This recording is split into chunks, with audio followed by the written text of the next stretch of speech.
പിതാവിന്റെയും പുത്രന്റെയും പരിശുദ്ധാത്മാവിന്റെയും നാമത്തിൽ ആമേൻ. എൻ്റെ പ്രിയപ്പെട്ടവരെ, ഇന്ന് ഓഗസ്റ്റ് 14 തീയതി അമ്മയോട് ചേർന്ന് പ്രാർത്ഥിക്കാം. അമ്മേ പരിശുദ്ധമ്മേ, അമ്മേ പരിശുദ്ധമ്മേ, ദൈവമാതാവേ, കൃപാസനത്തിലൂടെ ഞങ്ങൾക്കും ഞങ്ങളുടെ ദേശത്തിനും അമ്മ മധ്യസ്ഥം തേടി തന്ന എല്ലാ അനുഗ്രഹങ്ങൾക്കും കൃപകൾക്കും ഞങ്ങളിപ്പോൾ ഹൃദയം നിറഞ്ഞ നന്ദി പറയുന്നു. അമ്മേ പരിശുദ്ധമ്മേ, ദൈവമാതാവേ, 2004 ഡിസംബർ 7 തീയതി ഉച്ചകഴിഞ്ഞ് 2:30 കൃപാസനത്തിൽ സംഭവിച്ച അമ്മയുടെ പ്രത്യക്ഷപ്പെടലിനെ കുറിച്ച് തിരുസഭയ്ക്ക് സമർപ്പിച്ചിരിക്കുന്ന പഠനരേഖകളുടെ മേൽ സഭാത്മകമായ പഠനം ആരംഭിക്കുവാൻ ഞങ്ങൾ പ്രാർത്ഥിക്കുന്നു. അമ്മേ പരിശുദ്ധമേ, ഭൂസ്വർലോകങ്ങളുടെ രാജ്ഞിയായ അങ്ങേയ്ക്ക് ഭൗമ സംരക്ഷണത്തിനായി പ്രപഞ്ച പ്രകൃതിയെ തന്നെ തിരുസഭ പ്രതിഷ്ഠിക്കുവാൻ ഈ പ്രത്യക്ഷീകരണം വഴി ഇടയാക്കണമേ. പരിശുദ്ധമ്മേ, ജപമാല മാതാവേ, സകല കൃപാസനം പ്രാർത്ഥനകളോടും ചേർത്ത് ഞങ്ങളിപ്പോൾ പ്രാർത്ഥിക്കുന്ന ഈ കുടുംബത്തിന്റെ പ്രത്യേക നിയോഗം. മക്കളെ,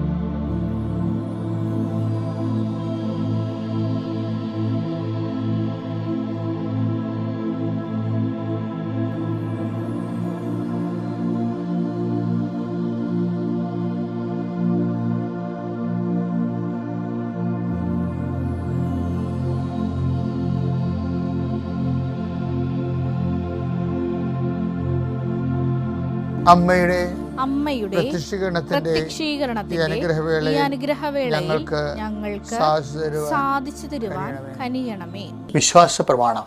സർവശക്തനായ പിതാവും ആകാശത്തിന്റെയും ഭൂമിയുടെയും സൃഷ്ടാവുമായ ദൈവത്തിൽ ഞാൻ വിശ്വസിക്കുന്നു. അവിടുത്തെ ഏകപുത്രനും ഞങ്ങളുടെ കർത്താവുമായ ഈശോമിശിഹായിലും ഞാൻ വിശ്വസിക്കുന്നു. ഈ പുത്രൻ പരിശുദ്ധാത്മാവിനാൽ ഗർഭസ്ഥനായി കന്യകാമറിയത്തിൽ നിന്ന് പിറന്ന് പൊന്തിയോസ് പീലാത്തോസിന്റെ കാലത്ത് പീഡകൾ സഹിച്ച് കുരിശിൽ തറയ്ക്കപ്പെട്ട് മരിച്ച് അടക്കപ്പെട്ട് പാതാളങ്ങളിൽ ഇറങ്ങി മരിച്ചവരുടെ ഇടയിൽ നിന്ന് 3-ാം നാൾ ഉയർത്ത് സ്വർഗത്തിലേക്ക് എഴുന്നള്ളി സർവശക്തിയുള്ള പിതാവായ ദൈവത്തിന്റെ വലതുഭാഗത്തിരിക്കുന്നു. അവിടെ നിന്ന് ജീവിക്കുന്നവരെയും മരിച്ചവരെയും വിധിക്കുവാൻ വരുമെന്നും ഞാൻ വിശ്വസിക്കുന്നു. പരിശുദ്ധാത്മാവിലും ഞാൻ വിശ്വസിക്കുന്നു. വിശുദ്ധ കത്തോലിക്കാ സഭയിലും പുണ്യവാന്മാരുടെ ഐക്യത്തിലും പാപങ്ങളുടെ മോചനത്തിലും ശരീരത്തിന്റെ ഉയർപ്പിലും നിത്യമായ ജീവിതത്തിലും ഞാൻ വിശ്വസിക്കുന്നു. ആമേൻ. സ്വർഗ്ഗസ്ഥനായ ഞങ്ങളുടെ പിതാവേ, അങ്ങയുടെ നാമം പൂജിതമാകണമേ. അങ്ങയുടെ രാജ്യം വരണമേ. അങ്ങയുടെ തിരുമനസ് സ്വർഗത്തിലെ പോലെ ഭൂമിയിലും ആകണമേ. അന്നു വേണ്ടുന്ന ആഹാരം ഇന്ന് ഞങ്ങൾക്ക് തരണമേ. ഞങ്ങളോട് തെറ്റ് ചെയ്യുന്നവരോട് ഞങ്ങൾ ക്ഷമിക്കുന്നത് പോലെ ഞങ്ങളുടെ തെറ്റുകൾ ഞങ്ങളോടും ക്ഷമിക്കണമേ. ഞങ്ങളെ പ്രലോഭനത്തിൽ ഉൾപ്പെടുത്തരുതേ, തിന്മയിൽ ഞങ്ങൾ രക്ഷിക്കണമേ. ആമേൻ. നന്മ നിറഞ്ഞ മറിയമേ, സ്വസ്തി. കർത്താവ് അങ്ങയുടെ കൂടെ സ്ത്രീകളിൽ അങ്ങ് അനുഗ്രഹിക്കപ്പെട്ടവളാകുന്നു. അങ്ങയുടെ ഉദരത്തിൻ ഫലമായി ഈശോ അനുഗ്രഹിക്കപ്പെട്ടവനാകുന്നു. പരിശുദ്ധ മറിയമേ, തമ്പുരാന്റെ അമ്മേ, പാപികളായ ഞങ്ങൾക്ക് വേണ്ടി ഇപ്പോഴും ഞങ്ങളുടെ മരണസമയത്തും തമ്പുരാനോട് അപേക്ഷിക്കണമേ. ആമേൻ. എൻ്റെ കർത്താവേ, നിന്റെ ഉന്നതമായ നാമത്തിന് സ്വസ്ഥം ചെയ്യുന്നു.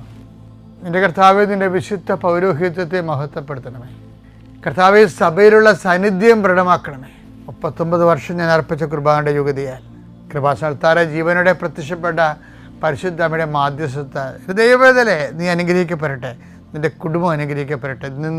നിന്റെ യാത്ര, നിന്റെ ചിന്തകൾ, നിന്റെ ആലോചനകൾ, നീ എടുക്കുന്ന തീരുമാനങ്ങൾ ദൈവവേദനയെ കർത്താവ് നിന്നെ ആശീർവദിക്കട്ടെ.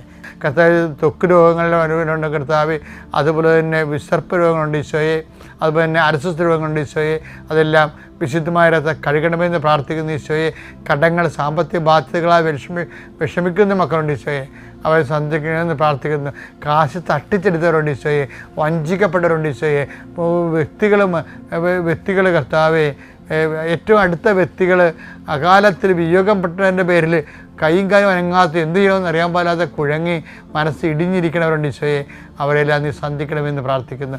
എൻ്റെ കർത്താവിൻ്റെ ഉന്നതമായ നാമത്തിൽ, സഭയുടെ അധികാരത്തിൽ, കുരിശിൻ്റെ അടയാളത്തിൽ ഇന്ന് നിൻ്റെ യാത്രകൾ, ഇന്ന് നിൻ്റെ ചിന്തകൾ, നിൻ്റെ സംസാരങ്ങൾ, നിൻ്റെ ചെയ്തികൾ, നിൻ്റെ എഴുത്തുകൾ, തീരുമാനങ്ങൾ കർത്താവ് ആശീർവദിക്കട്ടെ.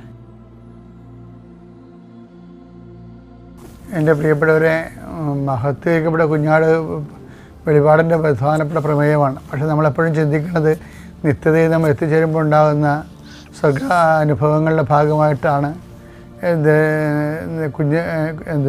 യോഹന്നാന് വെളിപാട് കിട്ടണമെന്നാണ്. പക്ഷെ അതല്ല, അവൻ 4 ജീവികൾക്ക് മുമ്പിൽ നിൽക്കുന്നില്ല, 4 സുവിശേഷ മുമ്പിലല്ല നമ്മൾ നിൽക്കുന്നത്. അപ്പോൾ സുവിശേഷം ജീവിക്കുമ്പോൾ വ്യത്യസ്തമായ കാലാവസ്ഥയിലൂടെ നമ്മൾ കടന്നു പോകുന്നു. സഹനങ്ങളിലൂടെയാണെങ്കിലും സുവിശേഷം ത്തിൻ്റെ വചനം ഉൾക്കൊണ്ടുകൊണ്ട് സമർപ്പിച്ച് കഴിയുമ്പോൾ ദൈവം നമ്മളെ മഹത്വപ്പെടുത്തുകയും നമ്മൾ ലോകത്തെ ജയിക്കുകയും ചെയ്യുന്നതിനെക്കുറിച്ചാണ് ഇവിടെ പറയുന്നത്.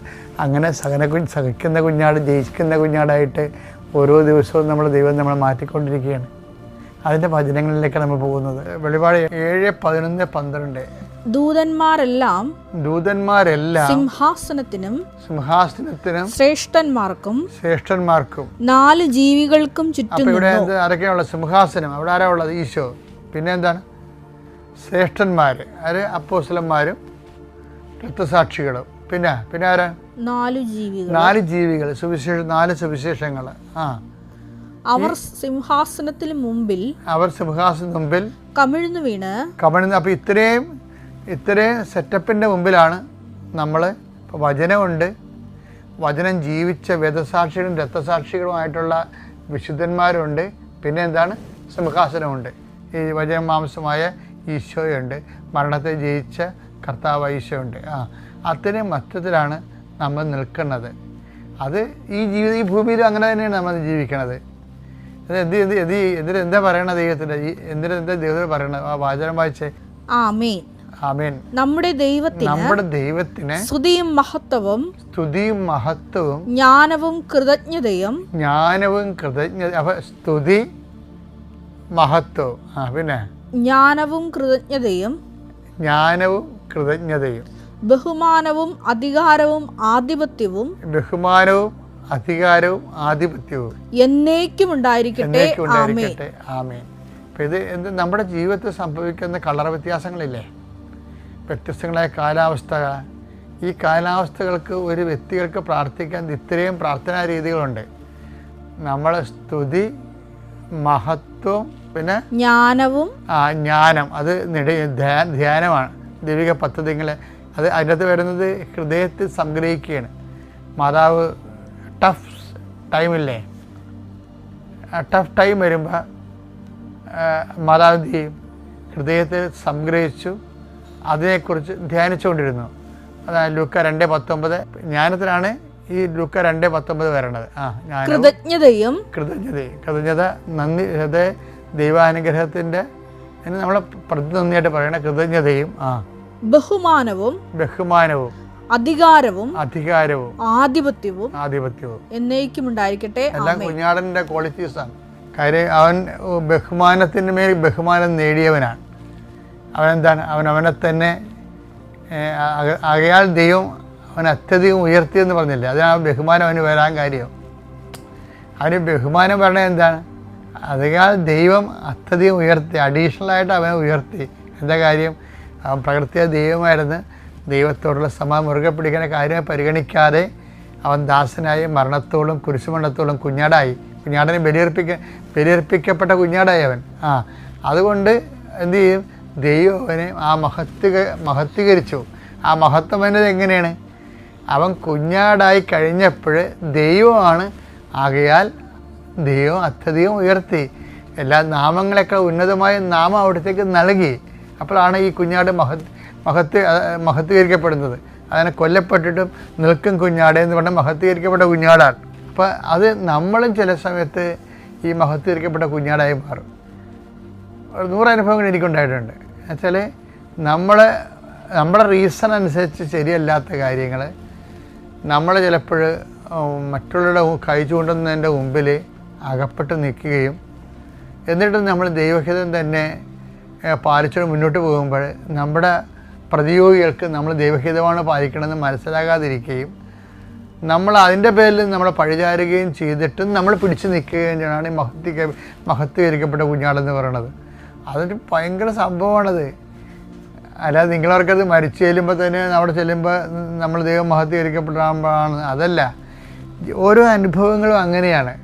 മഹത്വീകരിക്കപ്പെട്ട കുഞ്ഞാടിലേക്കുള്ള ദൂരമാണ് നമ്മുടെ. അതുകൊണ്ട് അവരുടെ പ്രാർത്ഥന എന്താണ്? സ്തുതിയും മഹത്വവും ജ്ഞാനവും കൃതജ്ഞതയും ബഹുമാനവും അധികാരവും ആധിപത്യവും. അധികാരം മരണത്തിന്റെ മേലും ഇവന് അധികാരം കിട്ടിയല്ല. അതുകൊണ്ട് തന്നെ മരണത്തിന്റെ മേലും എല്ലാവരുടെ മേലുമുള്ള മരിക്കുന്ന എല്ലാത്തിൻ്റെ മേലും ഇവന് ആധിപത്യമായി.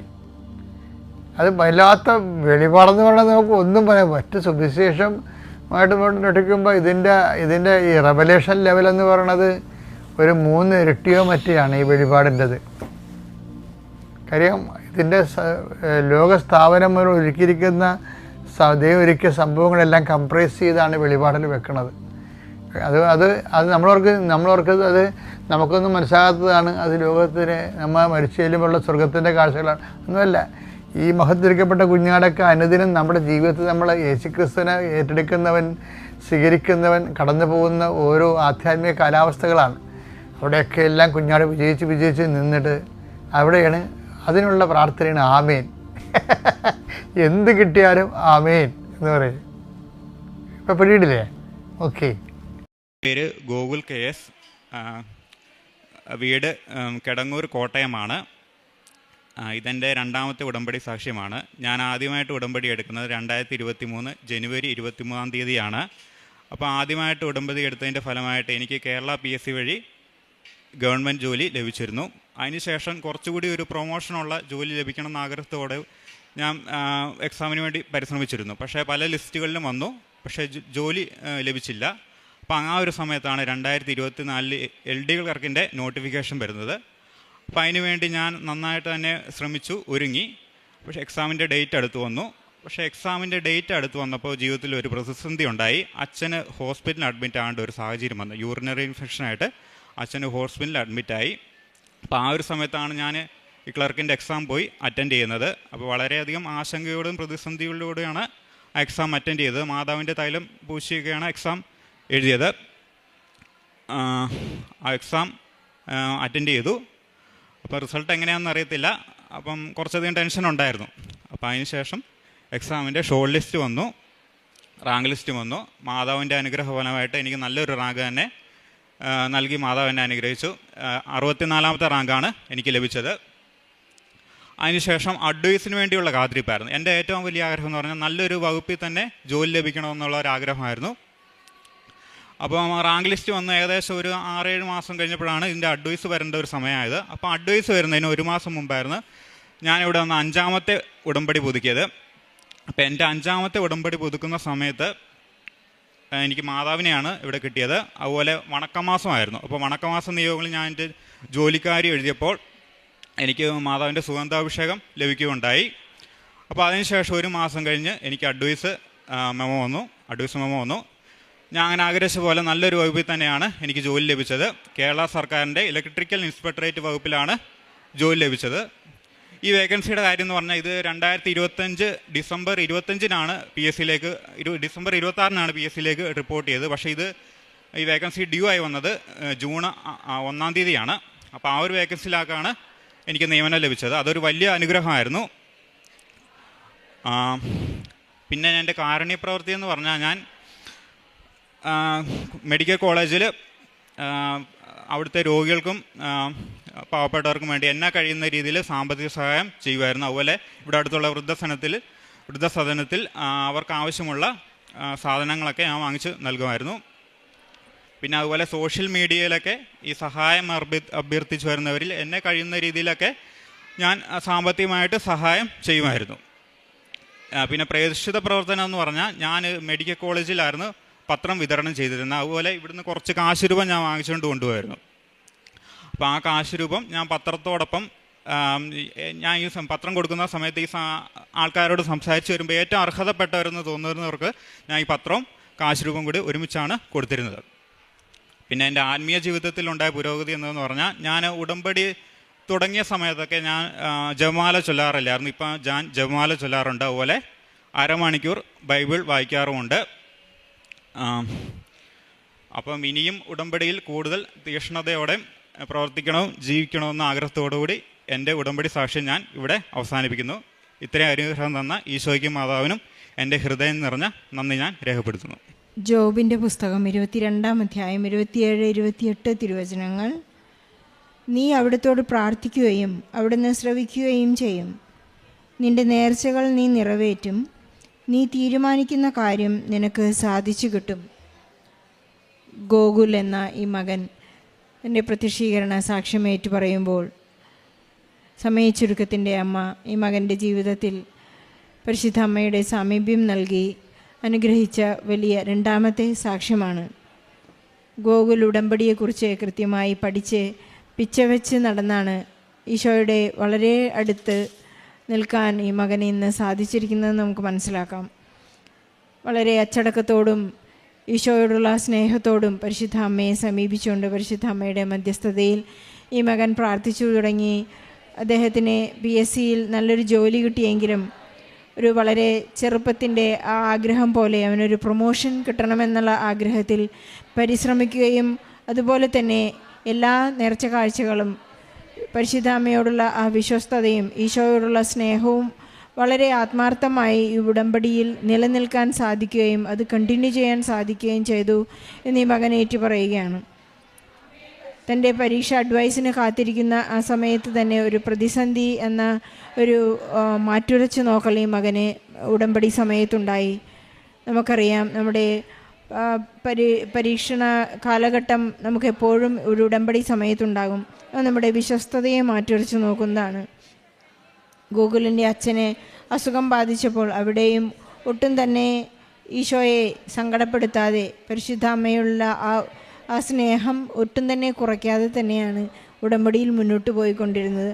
5-ാമത്തെ പ്രാവശ്യം ഉടമ്പടി പുതുക്കിയപ്പോഴാണ് പരിശുദ്ധ അമ്മയെ കയ്യിൽ കിട്ടുകയും സുഗന്ധാഭിഷേകത്തിനുള്ള പരിശുദ്ധ അമ്മയുടെ സാമീപ്യം നൽകി മകനെ അനുഗ്രഹിക്കുകയും കേരള ഗവൺമെൻറ്റിൻ്റെ ഇലക്ട്രിക്കൽ ഇൻസ്പെക്ടറായി ഇന്ന് ഒരു വലിയ നിയമനത്തിന് അപ്പോയിൻമെൻറ്റ് ലെറ്ററായിട്ടാണ് മകൻ ഇന്നിവിടെ അൾത്താരയിൽ നിൽക്കുന്നത്. വളരെ സന്തോഷത്തോടെ വളരെ സ്നേഹത്തോടെ ഈശോയിൽ നിന്ന് ലഭിച്ച വലിയ അനുഗ്രഹത്തിന് വളരെ നിറഞ്ഞ ഹൃദയത്തോടെയാണ് ഇന്ന് മകൻ നന്ദി പറയുന്നത്.